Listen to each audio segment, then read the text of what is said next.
রহিম আলহামদুলিল্লাহি রাব্বিল আলামিন ওয়াসসালাতু ওয়াসসালামু আলা সাইয়্যিদিল মুরসালিন ওয়া আলিহি ওয়া আসহাবিহি ওয়া আহলি বাইতিহি আজমাইন। সম্মানিত দেশ বিদেশ থেকে যারা আমাদের এই অনুষ্ঠান দেখছেন সবাইকে জানাই আন্তরিক মোবারকবাদ। আজকে স্বল্প পরিসরে আপনাদের সাথে একটা বিষয় নিয়ে আমি হাজির হয়েছি। বিষয়টি হচ্ছে যে আমাদের এই করোনা ভাইরাসের কারণে মসজিদে মুসল্লিদের সংখ্যা বেড়ে গেছে। এই অবস্থায় আমরা কি করতে পারি? এই অবস্থায় আমরা করতে পারি, আমরা ঘরে বসে তওবা ইস্তেগফার করতে পারি। মসজিদে আজান ইকামত ও জামাত হবে, তবে এটা স্বল্প আকারে হওয়া উচিত, কারণ কে এবং কার মাঝে কার শরীরে করোনা ভাইরাস আছে তা আমরা জানি না। যার কারণে আমরা মসজিদে যদি আসি তাহলে কেবলমাত্র ফরজ নামাজ পড়ে আমরা যেন চলে যাব।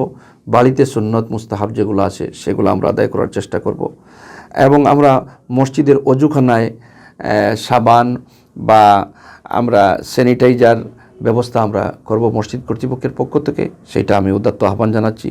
অসুস্থ অবস্থায় আমরা যেন কেউ মসজিদে না আসি সে বিষয়টা আমরা খেয়াল রাখব।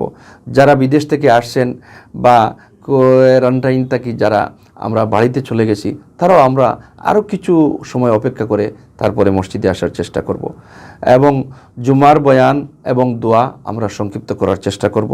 জুমার খুতবাকেও আমরা সংক্ষিপ্ত করার চেষ্টা করব।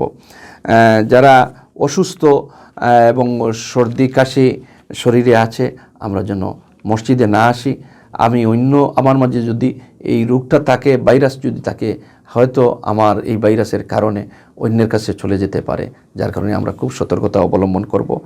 আমরা কোনো ব্যক্তি যদি মারা যান তাহলে এই মারা যাওয়া ব্যক্তির আমরা কাফন দাফন সতর্কতার সাথে নির্দিষ্ট দূরত্ব বজায় রেখে আমরা এগুলা করার চেষ্টা করব।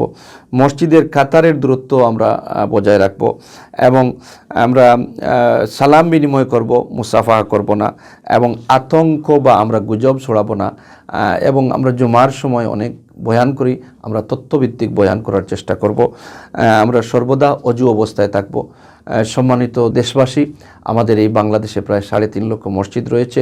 সিলেট বিভাগে প্রায় 20,000 মসজিদ রয়েছে। সিলেট সিটি কর্পোরেশনে প্রায় 500 মসজিদ আছে। আমরা এই সমস্ত মসজিদের বেলায় আমরা এই কাজগুলো করার চেষ্টা করব, কিন্তু এই আতঙ্কে বা আমরা এই করোনা ভাইরাসের ভয়ে কখনো আজান থেকে আমরা মসজিদকে বিরত রাখব না, ইকামত থেকে জামাত থেকে আমরা কখনো মসজিদকে বিরত রাখব না। আসুন দেশ এবং জাতির কল্যাণে আমরা কাজ করি। আর একটা গুরুত্বপূর্ণ বিষয় হচ্ছে যে এই করোনা ভাইরাসের সময় আমরা যারা ধনী আছি, আমরা হয়তো 15 দিন 1 মাসের খাবার আমরা সংগ্রহ করে রাখছি, কিন্তু দিনমজুর যারা দৈনিক খায় যারা, বা যাদের ঘরে খাবার নাই, তাদের পাশে আমরা দাঁড়াই, তাদেরকে আমরা সদকাও করি।